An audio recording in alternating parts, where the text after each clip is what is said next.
Wow. Wow. This is awkward. It's like the movie Contact. Oh, yeah. That's as close as I can do to that noise. Remember that? That was a great movie, I thought. Who is it? See if I can find that sound. Oh, yeah. No, I haven't seen that movie. Oh, well then you must be like, what are you talking about? Indeed. At first, I thought you were talking about what's the one that came out with Amy Adams last year? Arrival. Also good. Yes, that's what I thought you were talking about. No, but I have not seen Contact. You should watch it. Oh, but I did watch. Let's see. It was on Netflix. I watched an episode of, Explained on Netflix, and it was about extraterrestrial life because I have been very into Fermi's paradox lately and wondering about aliens. And so I watched an episode of that on Explained, and they had featured the woman who Jodie Foster's character was based on in that movie. Huh. I thought you'd be more interested in that. Apparently not. I'm trying to get this sound to play, so I'm very preoccupied right now. Hold on. This is actually really important. Have you found the noise yet, Gyi? And why don't we have a podcast soundboard yet after episode 4? Like, we should have a board where we push a button. It's like, sound. Working.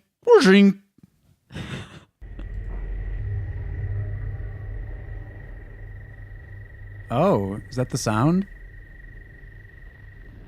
Oh, that's the Contact That's what I was hoping. thing. But Yeah. The aliens are coming. yes. The aliens are coming.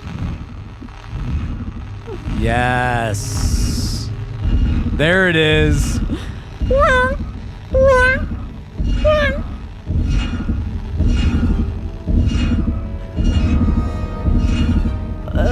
So good. I just shivered. I'm really freaked out. This right should now. be our intro song, actually, I think. That should be our song. I like the money thing, but that is where it's at. Just like playing for 5 minutes before we even say anything. No one would ever listen. No, they'll go through the roof for one episode, and then everybody will unsubscribe. They would listen to the first 10 seconds, and then they're like, hey guys, you have an audio issue with this week's episode? No, we don't. We're just playing 5 minutes of that horrific sound of alien / giant Iron Man walking around. So you're welcome. It's amazing. Don't need to see that movie. Oh, it's so good. Such a mistake. So, Kelly, do you click on ads on the internet? No, I purposely don't, actually.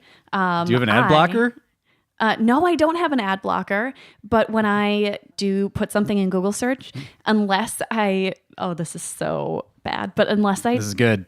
It's a big, a very, very large corporation, I will purposely not click on the ads in the top part there because A, I don't want to take money or, do the pay-per-click for that company. And B, I prefer to see what comes up in organic search results as a digital marketer. Right. Well, that's what's so funny is that, our minds are so poisoned by all this stuff. So I've never clicked on a paid ad, but I don't know if they've have a new number out, but the last time I saw it reported, there was some kind of report like 60% of Americans don't even realize there was a difference between paid and organic ads, which I think is an interesting thing. But, 98% of Google's revenue still comes from that. So somebody's clicking on them. Must be robots. I thought I had seen something, and I don't have the number to go with it, so this will be with much more of a grain of salt. But I thought I saw an article recently that actually said that less people are clicking on ads more and more because I heard that people were getting more informed, and they're like, oh, ads, I don't want to click on those. Well, fortunately, our guest today will be able to help straighten all of this out.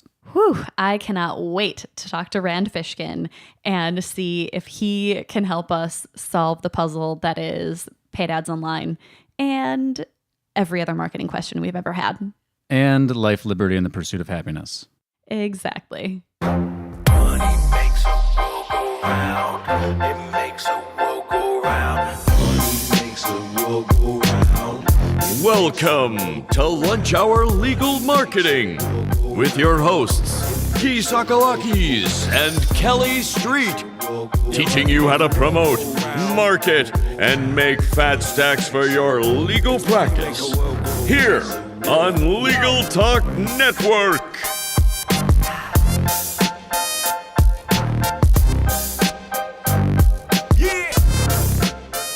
This is the most exciting guest for me so far. I reached out to him to ask if he could share his wisdom with our listeners because as an incredibly transparent, incredibly giving of his mind and content and ideas, I just thought he would be one of the best possible guests we could get for Lunch Hour Legal Marketing. So, Gyi, anything to add to what I already said? No, I completely agree. I've thanked Rand many, many times when I was a young lawyer making the transition into being an entrepreneur and starting our business. The go-to place, Rand was the person who I learned SEO from, and so very, very excited and honored that he joined us today. Without further ado, ladies and gentlemen, Rand Fishkin. Hey. Hi. Howdy, Gyi. Howdy, Kelly. Great to be with you guys. So, Rand, can you tell our listeners who should all be familiar with you, in case they aren't, a little bit about yourself and your background? Yeah, absolutely. I started a company initially called SEO Moz and then later called Moz, first as a blog and then as a consulting firm. And in 2007, it transitioned to a software company of which I was CEO. And over the next 7 years, I grew that company from, a couple $100,000 in revenue to 30 million and to about 150, 200 employees. We raised several rounds of venture capital. And over the next few years, I stepped down as CEO, stayed on as an individual contributor and as chairman of the board. And I just left that company a few months ago to start a new one called SparkToro, where I'm founder and CEO, but it's a two-person company, and doing things a little differently this time, not going the venture capital route, using a very unique structure for the financing, and involved in several other projects. I co-founded Inbound.org, which was acquired by HubSpot, and have been working for the last year on an initiative to help make conferences and events safer, particularly for women, called Project Event Safe.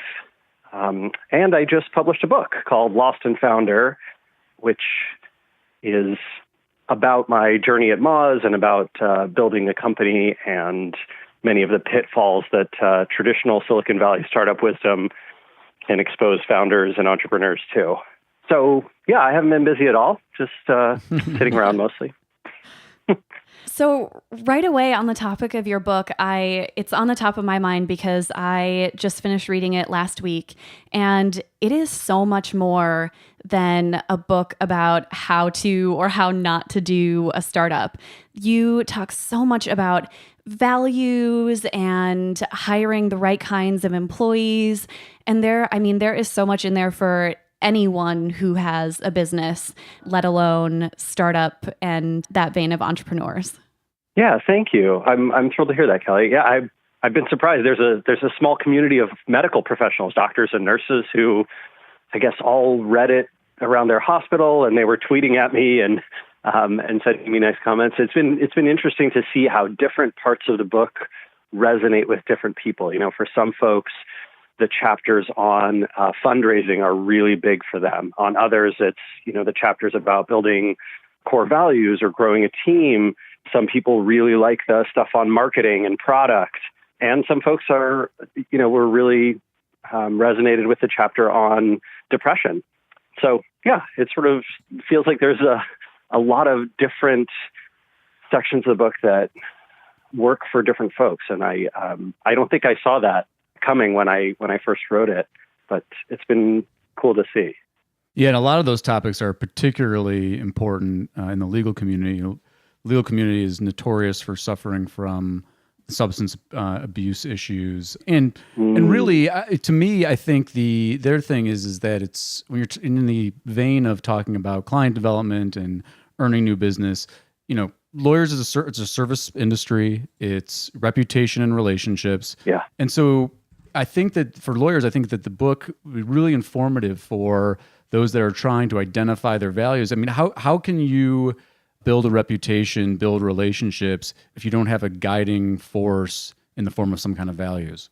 Yeah, I think that's a really tough thing. And oftentimes, the legal professionals that I am most familiar with here in the Seattle area, where I live and where I founded both my companies, have built those reputations sort of on the backs of or in the mode of their own values and the things that they want to see in the world. So the attorney, for example, the attorney that we used for SparkToro, Joe Wallen from Carnegie Bradley Spellman, he essentially started an initiative to get crowdfunding opportunities on the ballot in Washington State, and actually ended up getting that passed. And it's actually mostly breweries, places that make beer around here, have ended up using that crowdfunding system that Joe built. But because of that, I had heard of him. A lot of people in my network were familiar with him. And so when I said, hey, I want to do something in the alternative financing format for, an angel raise for a new startup, folks pointed me to Joe. And, I think that's built on the back of Joe saying, hey, this should exist. And, I feel like this is missing from our community. So I think that's certainly, that's something I've seen in my personal experience in the legal field as well. Yeah, one of the things about core values that I loved that you said is, I believe it was in response to someone else at your company, you said, well, they're not core values if you're willing to sacrifice them in exchange for money. And I think that is so important especially when you're thinking about your client development, if you're willing to get the kinds of clients who don't fit your values, then you're not really living your values. Well, or I think maybe your real values are something that's not those things, right? It could be that your core value is financial growth for the firm. And I don't personally love that. That is not the way that I'm wired. But I do think there's a tremendous amount of value in being self-aware and then in being transparent about that. I think the biggest problem is not when people say, I think, my core value is financial growth for this firm or for my personal practice, and then represent that honestly. I think the problem is folks who say, yeah, let me come up with some core values that sound good, and I'll write them down, I'll put them on the wall, I'll put them on our website, but that's not actually how we operate.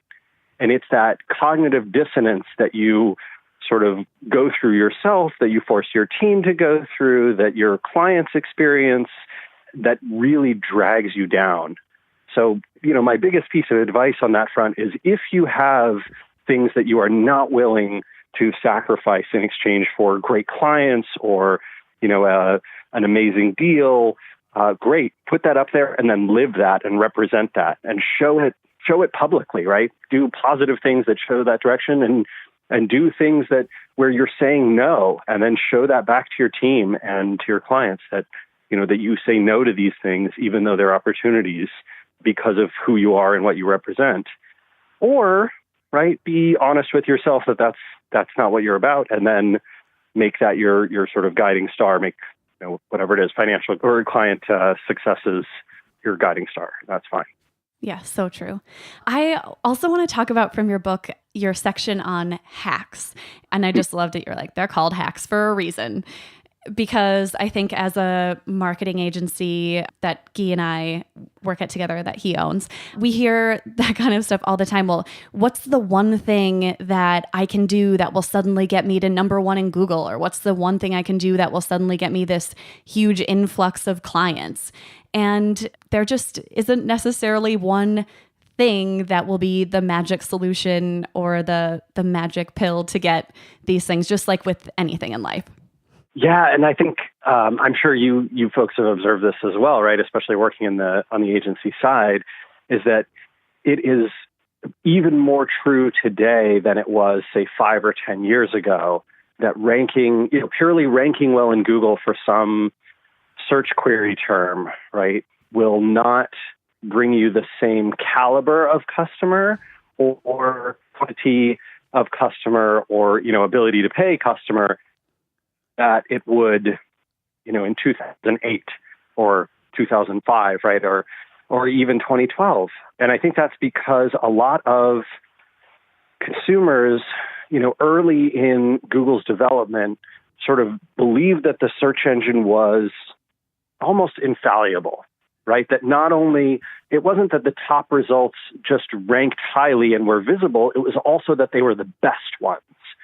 And that belief, I think, has taken, 10 or 15 years to evaporate, but evaporate it mostly has.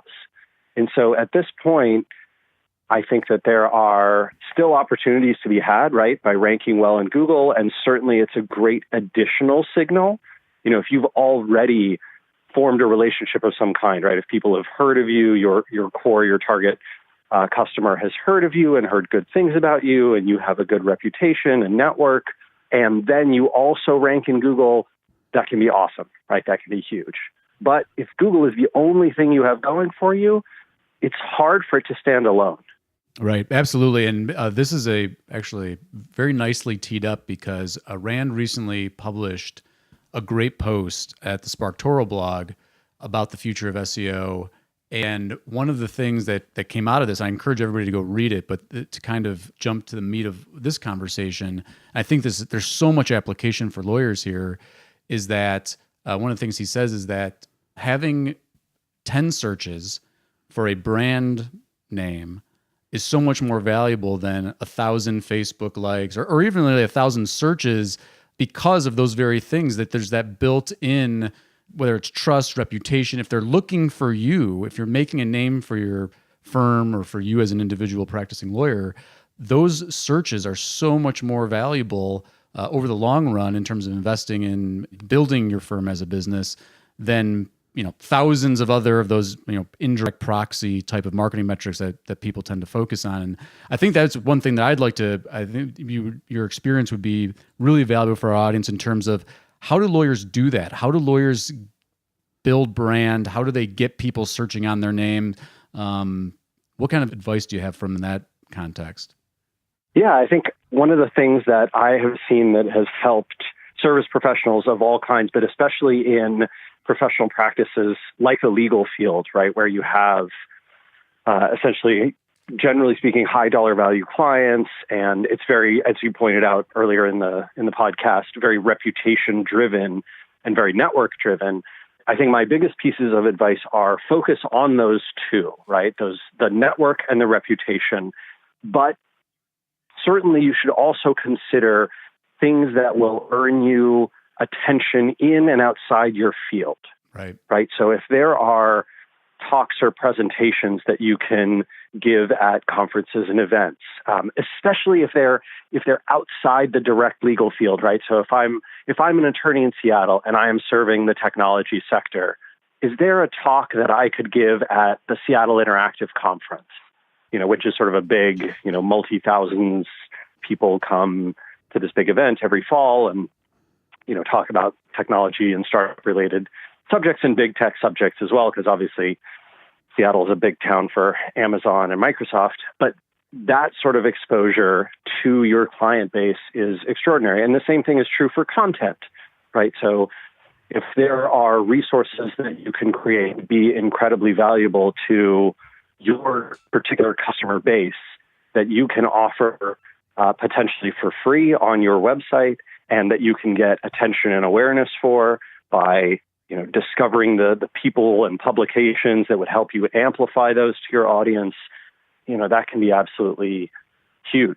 And we've seen that, many, many times where folks will have a transformative effect on their business by publishing even one piece of the right content or the right message or resource that helps their audience and that earns them a bunch of attention and awareness from that audience.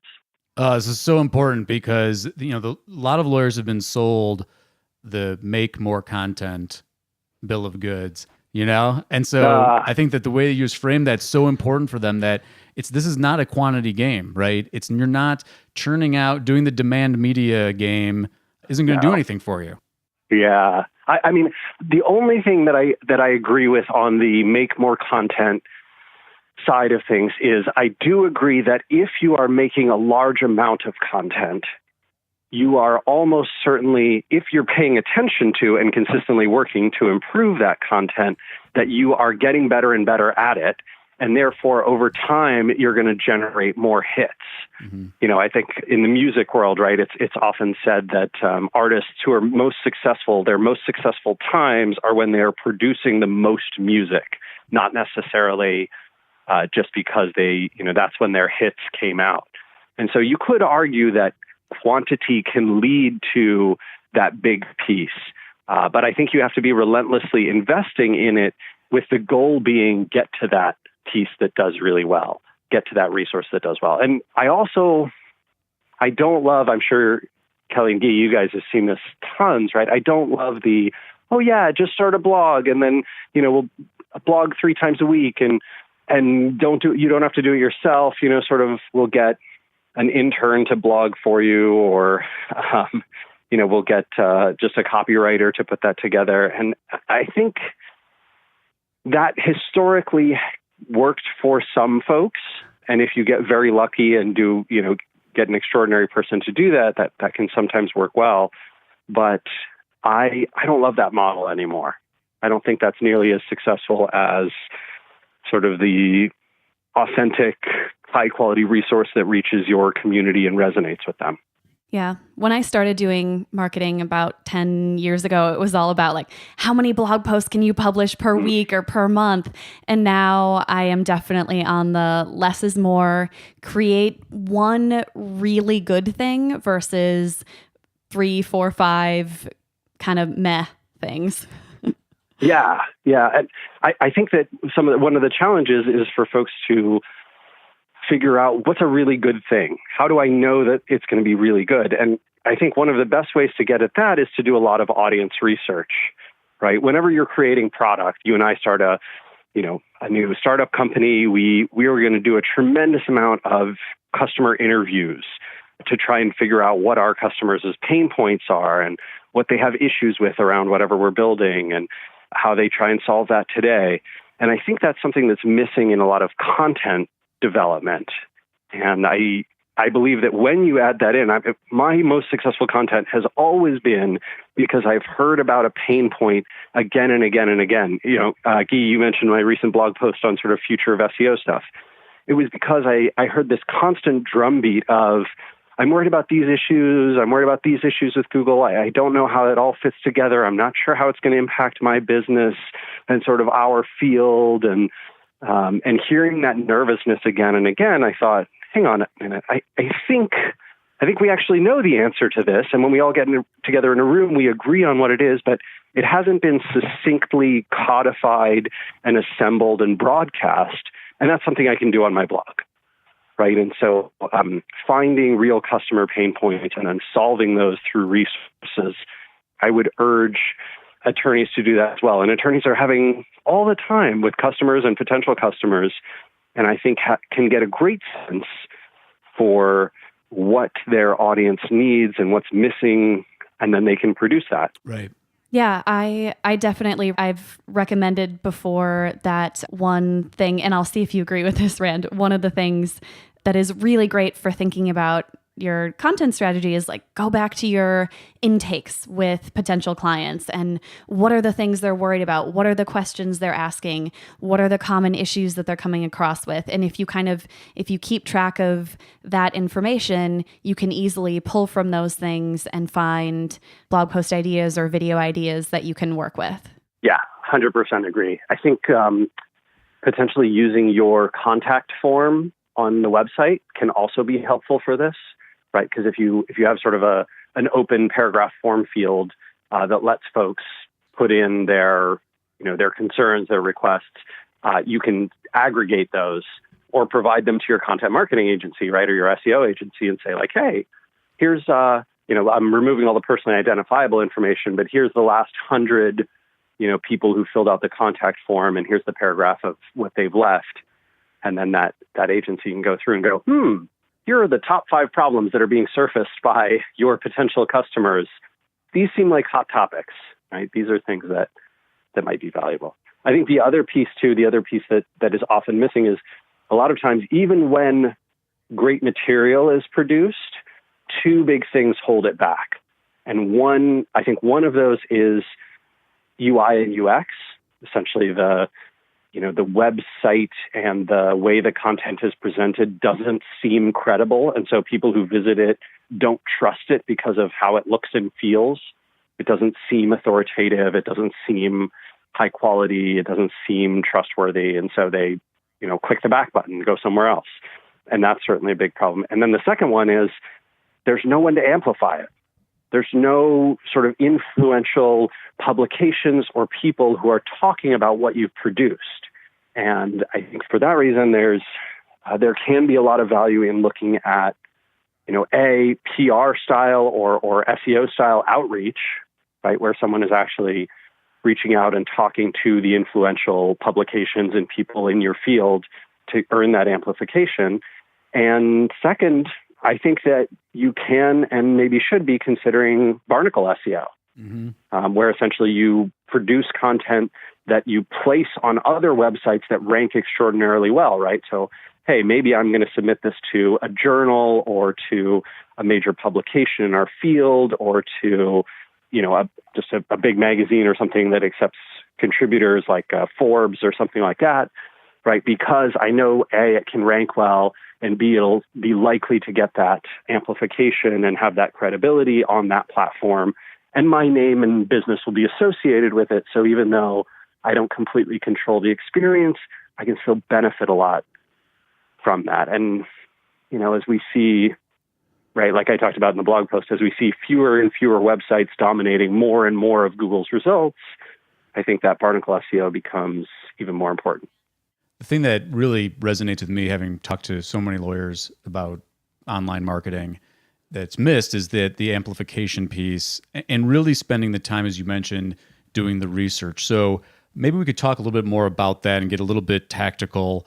You mentioned barnacle SEO, identifying some of these places that you might use to amplify content, which I think is a great tip. What other tools or processes or methods, aside from just searching in Google, are available for lawyers to go out there and say, I want to really try to understand who the influencers are in my audience, who are the people in my audience I'm trying to attract, where are they, how are they connected, what are they listening to? What can you tell folks about that kind of stuff? Yeah, I can tell you that it's such a pain in the butt right now that is where I decided to build my next startup. I kind of laid it up there for you on that one. Well, it's not to say there's no tools. There is, so in the classic PR world, there are a number of tools that are sort of, the PR database that you can search through. So, you might say, okay, well, what are the big publications in the legal field and who are the sort of journalists and writers who author for them? And that is, I think Cision actually owns a bunch of those. It used to be Cision, Meltwater, Gorkana, a few others, but I think Cision has sort of consolidated that field pretty well. So Cision is CISION. And, I'm not sure it makes sense. I guess if you have a larger legal practice and you have a PR team on staff, subscription to Cision, I think is in the $15,000 a year range. I've heard you can negotiate, by the way. So For those of you who are considering that tool. The most important tip. Yeah. You might be able to save a good bit of money by telling them that, tell them you're about to sign up for, SparkToro, and that they'll maybe give you a better deal. I don't know. I think that the challenge right now is that those databases, Cision and the people like them, are essentially, they have two challenges. One, they're very focused on the sort of old school PR, big media and the journalists who write for big media. So if that's not your target audience, right, if you're looking for more, local press or blogs and small websites or influential accounts on social media platforms, maybe Twitter or LinkedIn, which is actually LinkedIn can be an extraordinary network for amplification to the right sorts of professionals in the legal field, in professional services, fields of all kinds. So those are not well exposed, right? Neither, unfortunately, are podcasts. I think podcasts are nearly invisible, despite being incredibly popular. I think I saw the recent stat from the Pew Internet and American Life Project was that more than 1 in 5, more than 20% of Americans are listening to one podcast or more every week, which is almost unbelievable to me. Maybe it was more than one per month, but still extraordinary, right? I mean, we're talking about, podcasting was supposed to be dead in 2010, and now it's had this insane resurgence, and especially among, certain demographics, often, upper middle class and wealthy demographics, which a lot of attorneys want to reach.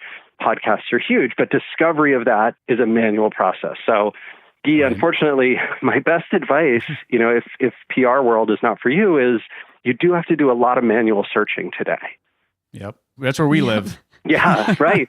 So, I mean, I watched a bunch for research for SparkToro. I watch a bunch of agencies and consultants and in-house marketers and entrepreneurs do this for themselves, right? To basically say, okay, this is the audience I want to reach. Now, what are the publications they listen to? Who are the people they pay attention to? And you go to Google and you do a bunch of these searches and find these lists and then copy and paste them all into a big Excel spreadsheet. And then you go to Twitter and you do a bunch of searching there. And then you go to LinkedIn, you do a bunch of searching there. And you go to YouTube and you do a bunch of searching there. And then you look for any subreddits that might be popular. And then you go to some of the nascent podcast search engines. I think Google is about to come out with a podcast search system. So, literally, you're going to these 10, 12 different platforms, doing a bunch of searches, and then copying and pasting and trying to estimate audience size. And that feels ridiculous to me. It feels like how SEO was before we had any software in like 2002. So, right. Yeah, that's something I want to try and solve with SparkToro, but we won't have a product for at least 6 to 9 months. But still, I think that's a big one. We'll be following along in eager anticipation. Yeah, thank you. Yeah. One tool that I do know some folks love is BuzzSumo. So essentially, BuzzSumo, it's not exactly what you're looking for here, but it will let you search for keywords and find the content that has performed best on some social networks. I think it's just maybe Twitter and LinkedIn and Facebook right now. And then from there, you can spot sort of influential publications in that field that have done well with content there already. So if you're looking to do that barnacle SEO type of stuff, or if you're looking to, reach out to folks who've been influential in the field previously and had successful pieces published in your area, that can be a resource as well. It's a little indirect, but I like that tool. So speaking of tools and tools that you have created, SparkScore. Yeah. I am really fascinated with it. I did our SparkScore for Attorney Sync, the digital marketing agency that, I know, it was an uh-oh. And I was very embarrassed of our score, so I did not share it. But I was like, there's a lot of stuff here. There is a lot that goes into the SparkScore. So I want to know kind of what you see for how people can use this and the different kinds of things they can learn from figuring out their SparkScore. Oh, sure. So, I mean, it's a very, today it's pretty simplistic. It's just for Twitter. And the idea that we had behind this is that we saw a bunch of non-ideal behavior among a lot of the people who were, doing this type of research, this outreach stuff. And basically, you can think of it most simplistically through an example of, I do a search for, I want to find out who are the big influencers in fashion, right? And so it comes back to me with I search for fashion. I get a list of, 20 Twitter accounts. I look at them and I see that, this one has the most followers. This one has, 2 million followers. And this other one down here only has 100,000 followers. And what we observed much of the time is that follower count is how everyone prioritizes, right? They think more followers equals a bigger source of influence. When in fact, that is not only not always true, it's often not true. So, in Twitter, you can go and take a look at your analytics, right? And you can see, how many people did each of my tweets reach? What were the number of impressions for a tweet? So if I send out a message on this broadcast platform, how many people will I reach? Instagram gives you this too. And oftentimes people with far fewer followers, a 10th, a 20th of the followers of someone else will, because they get high engagement on their content, see many more impressions. So in fact, we observe this most potently or most close to home with my wife, Geraldine, who runs a popular Twitter account called @Everywhereist. And yes, I know Geraldine's it well. account. Yeah, awesome. Yeah, so Geraldine's account, right, has, I think it's like 65 or 70,000 followers. So good number. And my account has 410,000 followers or something. And when I send a tweet, on average, I'm reaching, maybe 10,000, 20,000 people with that message, right? That's how many people see it on Twitter's platform. And when Geraldine sends a tweet, it is frequently 70 or 80,000 people. Wow. So her account is less than a quarter the size of mine in terms of followers, but has 4 or 5 times the reach. And SparkScore is us trying to estimate that. So we built SparkScore in a way to try and estimate, hey, how truly influential, how much reach does this account actually have? And over time, we hope to add other networks like LinkedIn and Instagram and potentially YouTube and possibly blogs and websites as well, to try and give an estimate of, reach of full content across an individual or a publication. But that problem is kind of pernicious right now, where you're not getting the full story if you're just looking at follower counts. Yeah. And I would, nerdy side thought, I would love to see how this affects the influencer marketing and advertising game. Right. Yeah. Well, it's funny. We've been trying to stay away from the influencer marketing world just because I have this weird feeling. Maybe you guys can tell me if you feel this way too. I feel like 5 years ago, influencer marketing meant, reaching out to blogs and websites and podcasts and publications and media that could help influence your audience. And today, influencer marketing has changed to mean half-naked people on Instagram, that you pay $500 to so that they hold your bottle of shampoo or whatever it is and take a picture of themselves. Yep. Right. And yeah, and we don't do that. That's not what we're helping with. So I feel like we're not influencer marketing because influencer marketing has come to mean this other thing. Yes. Right. All right. Well, and we're running low on time, but it's going to be a kind of change of gears here. But I'm very curious to get your thoughts. You've been very deep in the web for a long time, especially in terms of marketing and business development growth. Right now, it seems like so lawyers are constantly seeing more and more bombardment with, there's more ad spots on Google, organic reach is going down on Facebook. You got to pay for it. So it's pay to play. The major platforms have shareholders. They got to make money. So you've got that on one side of the coin. On the other side of the coin, you've got ad blockers and you've got the question of the fundamental existence of the web being supported by ads. I don't even know what my question is really. I kind of just wanted to get your thoughts on it. I noticed one of the comments on the post that we've been talking about talked about ad blockers, and you had actually mentioned that the adoption rate of ad blockers is a lot lower than maybe people had thought. Yeah. But where are we going? Where are we going online? I mean, I think that there will always be 10 to 20% of web users who are willing to work pretty hard to avoid ads. But it seems like, as of right now, the stats are saying an ad-supported web is powerful, right? So we just saw Amazon's earnings come out. They have more than doubled their revenue from ads on the Amazon platform, which I think a lot of analysts were not anticipating, and which the street rewarded them for. And that certainly suggests that, you know, Amazon is also having success where Google and Facebook have had success. We saw, Snapchat got punished by the street, but they actually increased advertising spend and effectiveness and number of customers dramatically.